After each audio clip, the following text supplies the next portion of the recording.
Okay, another one in the bag then. So we have another interview here with Chris Jones this time. Always good to have these interviews. So we're really looking forward to this one. So hi, Chris. How are we? Hello. I'm good. Thank you. Yourself? Yeah, really good. Thank you. How's it all going in this crazy time that we are living in right now? As well as it can, really. Yeah, exactly. Just day to day, isn't it? Yeah, just day to day, really. This morning I spent a bit of time trying to navigate my way around the government gateway for this whole where 80% of the wages thing for the self-employed. That was a fun experience. Was that fun? I've still got to do that, so yeah. Oh dear. Oh, the email said to do one thing, and then you go on there, and then you can't do the thing the email said to do. Oh yeah, it's just typical, just chaos. Typical chaos of the government. Yeah. Yeah. Okay, cool. So yeah, we'll definitely be discussing some of the online training then, because you're quite prevalent online at the moment, helping instructors kind of with kids drills. I've seen you put out a course recently with that. Yeah. And you've been going online for quite a while, yeah? So how long? Yeah, I was just trying to work this one out with Matt the other day. I think it's about 3 years now, 2 or 3 years. So it's kind of ahead of the curve of most people then, as most people in the past month or so have gone, shit, I need to get online now, don't I? Yeah, and I'm really glad of that as well, to be honest. Originally, what prompted it was, I'd been toying with the idea for a while. Yeah. By that time, but I was at a charity event, and I threw this technique that I've not done for I don't know how many years. One of the kids was having a bit of a do.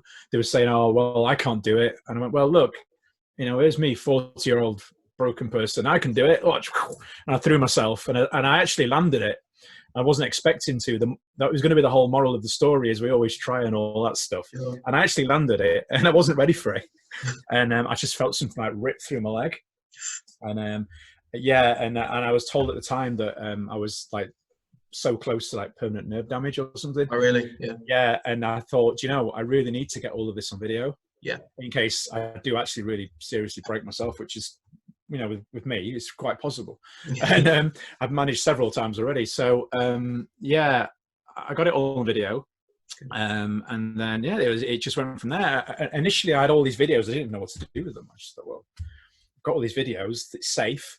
And then I saw Matt's courses online pop up, and I thought, well, I'll give it a go. And if it does something, great. And if it doesn't, well, I've got these videos anyway. And lo and behold, here we are. And I've got all these videos, thank God. Well, everyone that I've spoken to that has moved online or has done stuff online, like previously for the past year, 2 years, 3 years, they've all said, thank God I've been online and I've got stuff done, because it just meant it was so much easier transitioning and we weren't on the back foot. It was just all right, I got stuff. For me, it's been more the irony of it. I actually, about 4 weeks into, about three and a half, 4 weeks into this whole situation with the lives and stuff, sure, I injured my shoulder. And I think it was just from, so used to like hitting people and bags. Yeah. Because it's all live, or student across a camera, so I'm doing all these things, and I think it just wrecked my shoulders, just air punching. Yeah. And, I thought, what I need is a break. I need a few days off. So I just dipped into the back catalogue of videos and put together 3 classes and gave myself a break from Sunday to Thursday. Yeah. And did nothing, and I scheduled it on Facebook, just put the videos out. Yeah. And it was, a really funny thing is people were commenting on the pre-records as if they were lives. All right. So used to be on the lives and like asking me how my day is and all this. It's like, well, probably thinking, why is he not replying? Yeah. How rude. Yeah. But I'm so glad it was there. Yeah, exactly. Perfect. So let's go a little bit back into your background then, if that's all right. How you got started. You're Taekwondo, yeah? Originally, yeah. And your main roots are Taekwondo. So how did you get started in Taekwondo? There was a primary school straight across the road from where I grew up. Sure. And I would see these people going in funny white crossover pajamas and belts and things. I thought, what's going on in there? And it didn't really think anything of it. I would have been about 7 or 8 at the time. Yeah. I just saw these people going in and out. And then the Karate Kid was on TV. And I'm like, that's the thing that they're doing in there. And I'm thinking, I quite like the idea of this, balancing on boats and doing blocks. And then as it would happen, about 2 or 3 weeks later, there was a summer fair, and they were backflipping and kicking boards and And I'm thinking, yeah, I want some of that. That looks cool. So yeah, I went along, and it wasn't anything like that, as is always the case with these demos. Yeah, it was very. I mean, it's the 1980s, so you know, depending on how you look at it, it was like the golden years or the dark ages, depending on who was looking at it. Health and safety wasn't a thing; it didn't exist. You know, we used to go for like barefoot. I sounded like one of those back in the day, but no, yeah, we used to go barefoot running, and you know, we were doing board breaking and stuff. Even then, as kids, like punching the. It was great fun.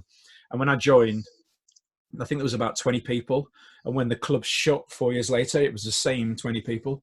Wow. Okay. People had come in between, but they were like, what's all this craziness? You know? They were jumping sidekicks over chairs and things, and oh god, yeah, some of the things the instructor had us doing. All the fun stuff you want to do as a kid. Yeah, and it actually set me up well, because you know, it was quite tough. Yeah. I remember, I still remember the name of the kid as well. I won't mention him just in case he's watching this, but I got wiped out by this kid. His spin hook kicked me to the face.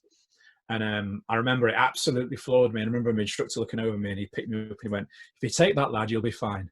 Get back up, crack on." My face just stuck out like, shake it off, champ, shake it off. Yeah. And that you know, that sort of sorted me out and set me up really for everything else that's come since. So perfect, good.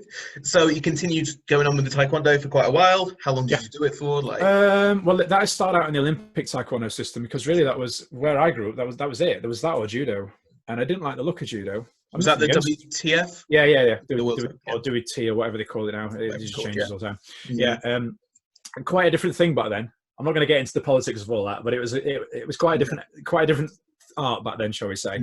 There was that, or there was judo or rugby, and I didn't want to do rugby because it was Sunday mornings, and I just thought, I don't like this thing, because I just like the bit where I liked running at everybody, but I just didn't like the rest of it. Right, yeah. Didn't like it. And judo didn't really appeal to me because I couldn't punch or kick people. Sure. I wasn't allowed to anyway. And then that was the only other thing, and it was the closest thing to what I saw on TV when I saw the films, obviously. Sure, yeah. So I did that, and then the school closed. There's a lot of them did, because they kind of popped up and disappeared.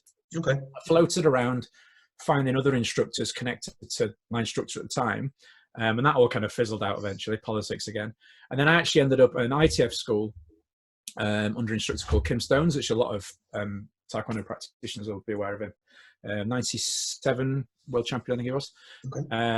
And yeah, he was a great instructor, and he was actually one of the first people, sort of like the pioneers for the whole full-time martial arts school model in the UK. So it was good grounding, and I could carry on training, and then obviously as that then started to transition into becoming a job, I had a good foundation there business-wise. So was it hard to make the transition then from doing what you'd done previously with kind of the Olympic style going over to this thing that Kim was doing? What were some of the differences there? I got punched in the face repeatedly for about 6 months. That was the biggest thing. I just got punched in the face a lot, because we weren't allowed to do it in the Olympic Taekwondo stuff. Well, you're allowed to sort of. Sorry to anybody out there that does it. I'm not downing on the system, because it's my roots, but we were allowed to do these sort of token bounces off the chest, but you didn't really use them. So yeah, I was there with my arms down. I was just getting clouted in the face every 5 seconds. Hence a slightly bent nose and wonky jaw now. But it was a good learning experience, and it was quite interesting, because the kicking stuff. I mean, obviously that's kind of I make a lot of. It's what I do now, really, that did help. It's not that they don't do the kicks in the ITF system, but I think because I was so sort of kick heavy with my training previously, it meant that side of the thing was that side of it was taken care of. So it really gave me the chance to focus on what I was doing upper body wise. But I was crap at it to start with. Just the way it is sometimes, eh? When did you decide then that you wanted to move and make this a job? So kind of look at it full time, open an academy, things like that. Was it early on, or was it progressional? Yeah, I mean, I was a teenager really. I mean, I was obsessed with it. I was obsessed with martial arts. I didn't want to do anything else. Yeah. I did as many did. I did my GCSEs, and then I did my A levels because I kind of thought I had to. Sure. I did the things that I liked, and then when it came time for picking university, I didn't want to go. Right. I didn't want to go, and and it was actually, it was the year when all the tuition fees and everything and all that started coming through. Yeah, so it was like 98-ish, 99, 98-ish, and I wasn't interested in building up a load of debt to go and do something when I didn't really know what I wanted to do. Yeah. So I just picked a local college course because it looked cool, like drawing on computers and stuff. Sure. And I did that for about 3 or 4 months. And I'd already started out sort of doing bits and bobs, helping out in the school because I was obsessed. It's like I'd often be there before the instructors even opened up. I'd be there with my kit bag ready to go. I was that student, you know, the Super one keen. where you know, the one where when you're in a class full of like 10 rowdy kids and you need someone to help, they're great. But when you don't, they're just a bit of a pain in the backside. That was they're just there all the time. That was me. Yeah. That was me. So I was already helping out.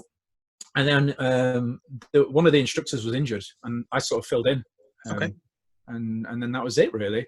But you could get away with that sort of thing back then. It was the 1990s, you see. Yeah. Do you want to teach class? Crack on then. Crack on then, let's go. That. Yeah. And so I sort of fell into it, really.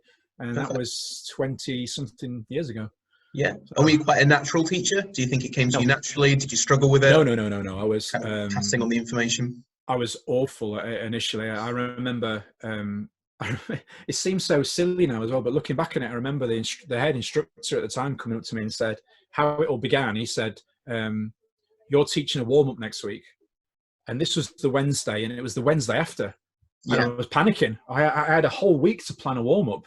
I was so stressed.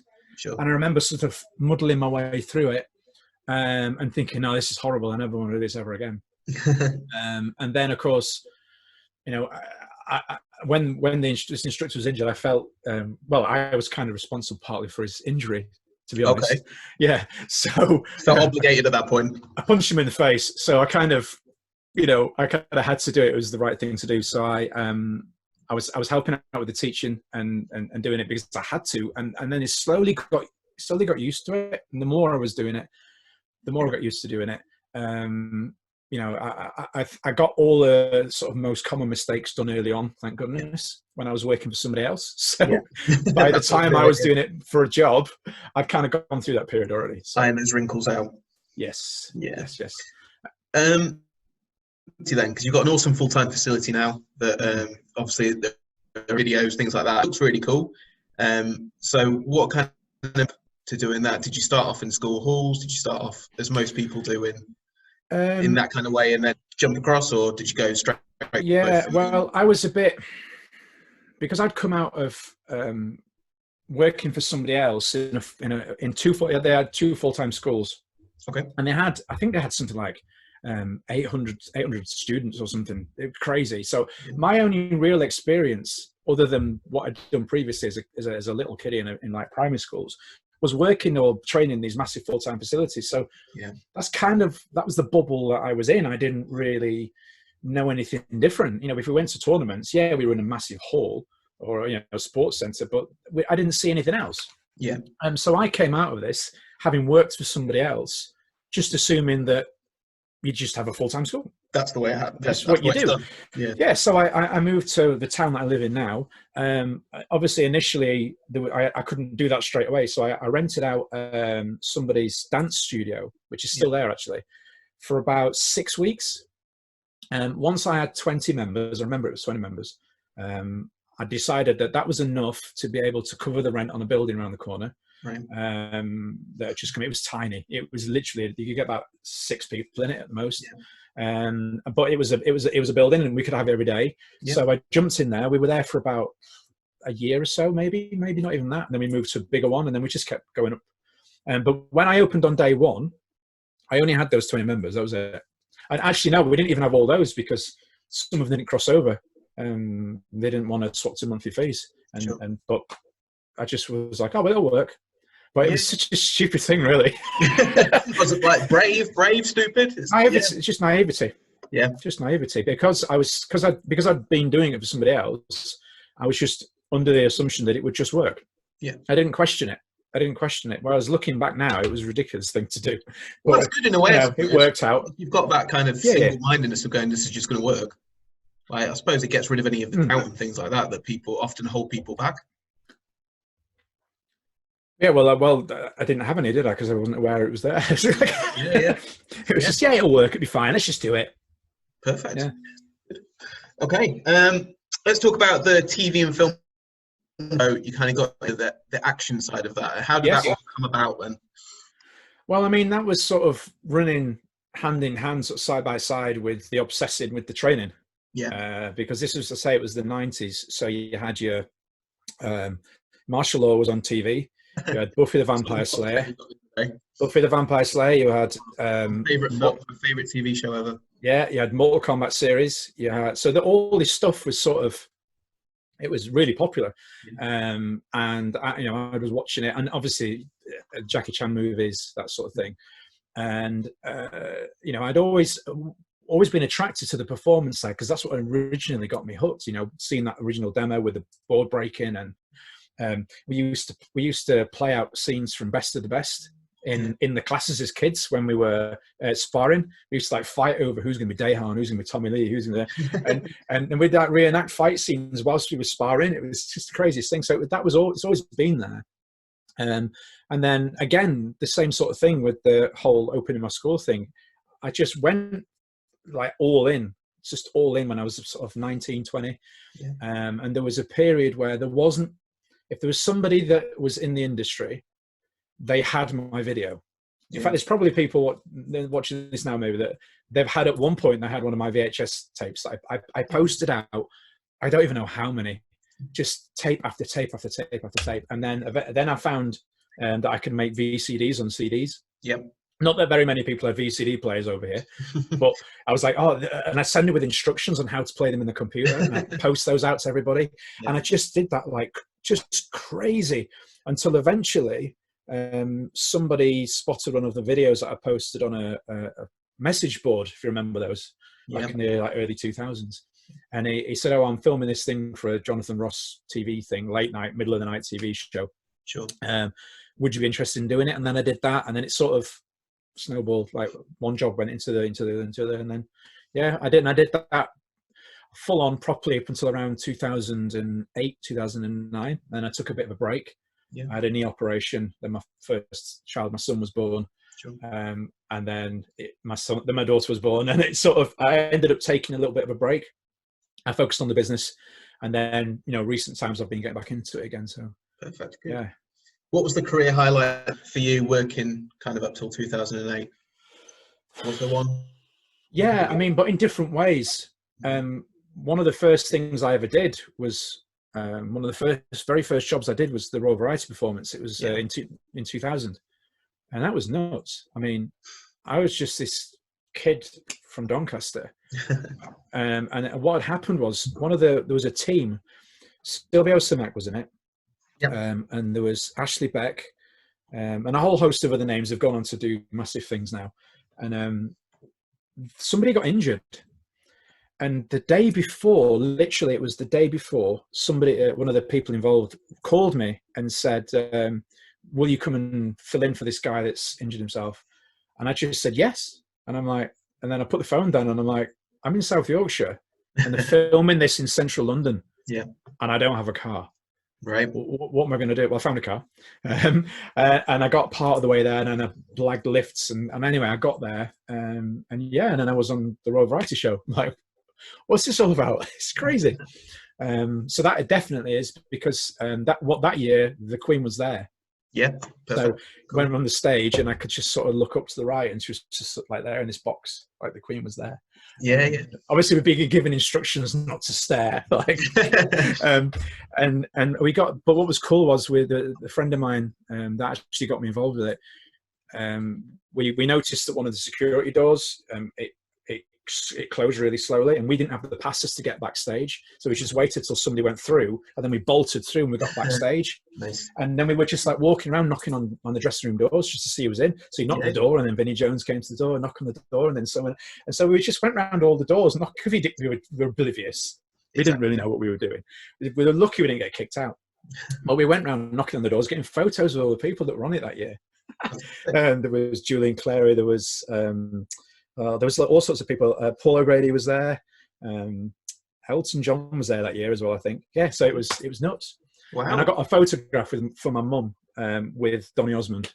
Okay, that's definitely a mum's like that. Yeah. Yeah. I got a photo of. There's me and Donny Osmond with his dinner in his hand. Like he was on his way back to his room. Like, can I have a picture? My mum loves you. So that was an early one. But then more recent times, just being involved with certain things at the right time. I got to meet Jackie Chan through a charity event. Yeah, we're going to say that was ambassador. For his UK charity, JC Dragons Heart Europe, and so I got to meet him. That was sort of indirectly through the film work. And then getting to work in China as well on a film called Bloodlust Vampire, and that was action director was Corey Yun, who he worked with Jackie Chan and Sammo Hung, and it's just some of the greats. And I grew up watching him in films, and then he was there directing me. It was just like, what was that like? Like going to China to do that filming, it was nuts to go and work with him. It was nuts. I mean, I was on the way back. There was myself and another stunt performer called Andy Taylor, who's a great guy. He's just actually finished working on Gangs of London, which is on at the moment.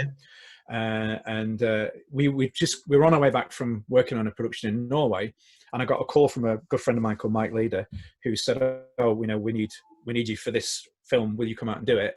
And I was like, "Well, Andy's with me. What about Andy? Can we get him on it as well?" And he was like, "Yeah, Andy can do it too." And I think about 5 days later, we were then on a plane to Hong Kong. Wow. It was just, it was absolutely nuts. We flew to Hong Kong, and then we stayed there for a while. Then we flew out to China. We spent 10 days there, roughly. I think it was about 10 days. It was just a blur, massive blur. But we got to Hong Kong. We adjusted to local time. And then we flew to China. I think it was another 2 hours difference once we were there. So we'd sort of acclimatized and adjusted.